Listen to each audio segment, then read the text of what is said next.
Guys, എന്തല്ല വിശേഷം? പണ്ടൊക്കെ ഒരു കുറ്റിരോമം വന്നാ എനിക്ക് താടി വന്നെന്ന് പറഞ്ഞ് നടക്കുന്ന ഒരാളായിരുന്നു ഞാൻ. എന്നാ ഇപ്പോഴോ താടി കുറച്ച് വന്ന അപ്പൊ എനിക്ക് ഷേവ് ചെയ്യാം. അങ്ങനെ ഷേവ് ചെയ്യാൻ ചെന്നപ്പെട്ടത് ഈ ഫ്രീക്കന്റെ മുമ്പ്. ഒന്ന് പൊക്കി പറഞ്ഞേക്കാം, അടുത്ത തവണ പോകുമ്പോ എന്തെങ്കിലും ഡിസ്കൗണ്ട് കിട്ടിയാലോ. ബീവറേജിനേക്കാളും വലിയ ക്യൂ ആയിരുന്നു മുടി വെട്ടാൻ പോയി. അങ്ങനെ തിരക്ക് കുറഞ്ഞ ഒരു ഗ്യാപ്പ് കിട്ടിയപ്പോ ഞാൻ കയറി ഇരിക്കേണ്ട താമസം മുടി വെട്ടി കഴിഞ്ഞു. അല്ലെങ്കിലും നമ്മുടെ സുനീഷൻ സൂപ്പർ ആണല്ലോ. അതും കഴിഞ്ഞ് എന്നെ എല്ലാം കൂടെ ക്രിസ്മസ് അപ്പൂപ്പനെ പോലെയാക്കി. എന്തിന്? ഷേവ് ചെയ്യാൻ വേണ്ടിട്ട്. എന്നിട്ട് ടൂൾ എടുത്ത് രണ്ട് കറക്കി നേരെ വെച്ച് കഴുത്തിൽ കത്തിയും വെച്ച് ഞാനെന്ന് ഇളകിയാൽ അപ്പ വെട്ടെന്ന് പറഞ്ഞ മൂഡിലാണ് സുനീഷൻ നിൽക്കണം. ജോലിയിൽ ആത്മാർത്ഥത കൂടുതലായതുകൊണ്ട് ആഫ്റ്റർ ഷേവ് ഇട്ടതിന് ശേഷം പ്ലക്കിന് 4 അടിയാണ് എന്റെ മുഖത്ത്. 2 അടി കിട്ടിയ എന്താ, ഞാൻ സുന്ദരനായി. അങ്ങനെ അതും കഴിഞ്ഞ് ഒരു ഓട്ടോ കയറി ഞാൻ നേരെ വീട്ടിലേക്ക് വന്നു. വീട്ടിലെത്തി സന്ധ്യയായപ്പോ വീട്ടിലെ ഗ്യാസ് എടുക്കാൻ വേണ്ടിട്ട് നേരെ പോയി. ഞാനും എന്റെ ഏച്ചിയും ഇത്തമ്മയും കൂടെ. അവിടെ എത്തിയതും ഈ കാണുന്ന മുതലിന് PSC ജോലി കിട്ടിയെന്ന് പറഞ്ഞിട്ട് ചെലവ് എവിടെയെന്ന് ചോദിച്ചപ്പോ അവിടെ വെച്ച പായസം എനിക്ക് കുറച്ച് എടുത്തു. എന്നിട്ട് അതും കൊണ്ട് തൃപ്തിപ്പെടാനും പറഞ്ഞു. പിന്നെ അവിടുന്ന് ഗ്യാസും എടുത്ത് നേരെ എന്റെ വീട്ടിലേക്ക്. എന്റെ വീട് പിന്നെ ഒരു കുന്നിന്റെ മണ്ടലായതുകൊണ്ട് ഗ്യാസും കുറ്റി ചുമന്ന് കയറേണ്ട അവസ്ഥ. ഒരു കാലത്ത് ഞാൻ പൈസക്കാരനാവും. അന്ന് ഞാൻ ഈ ഇടവഴി റോഡും ആക്കും, ഒരു ബംഗ്ലാവും ഉണ്ടാവും. എല്ലാം ഒരു സ്വപ്നമാണേ.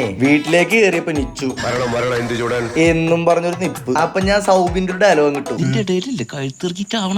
അതും പറഞ്ഞ് ഞാൻ നേരെ കടയിലേക്ക് പോയി. അവിടെ എത്തിയപ്പോഴോ, നീ വലിയ വ്ളോഗർ അല്ലേ, എനിക്ക് എന്റെ കടയുടെ പ്രൊമോഷൻ വേണമെന്ന് പറഞ്ഞ് നമ്മുടെ ഇസ്മയിൽ കൊച്ചുങ്ങൾ എന്നായാലും ആഗ്രഹം പറഞ്ഞ നമ്മളെ കൊണ്ട് പറ്റുവാന്നെ അതങ്ങ് സാധിച്ചു കൊടുത്തേക്കാം. എന്നാ അതങ്ങ് സാധിച്ചു കൊടുത്തേക്കാം. ഉള്ളി, തക്കാളി, ഉരുളക്കിഴങ്ങ്, എല്ലാവിധ പച്ചക്കറികളും ഇസ്മയിൽ കാക്കാന്റെ കടയിൽ. അരി, റവ, ഗോതമ്പ്, ഹോൾസെയിൽ, എന്തിനും ഏതിനും ഇസ്മയിൽ കാക്ക. അങ്ങനെ എന്റെ ആദ്യത്തെ പ്രൊമോഷനും കഴിഞ്ഞ് വീട്ടിൽ ഗ്യാസ് ഒക്കെ സെറ്റ് ആക്കി പണിയെടുത്തതിന്റെ ക്ഷീണം മാറ്റാൻ ഒരു ബൂസ്റ്റ് ഉണ്ടാക്കി അതെന്റെ ഫേവറേറ്റ് കപ്പിൽ ഒഴിച്ച് പിന്നെ കൂട്ടത്തില് തൊട്ട് നാക്കാൻ എന്തെങ്കിലും വേണല്ലോ.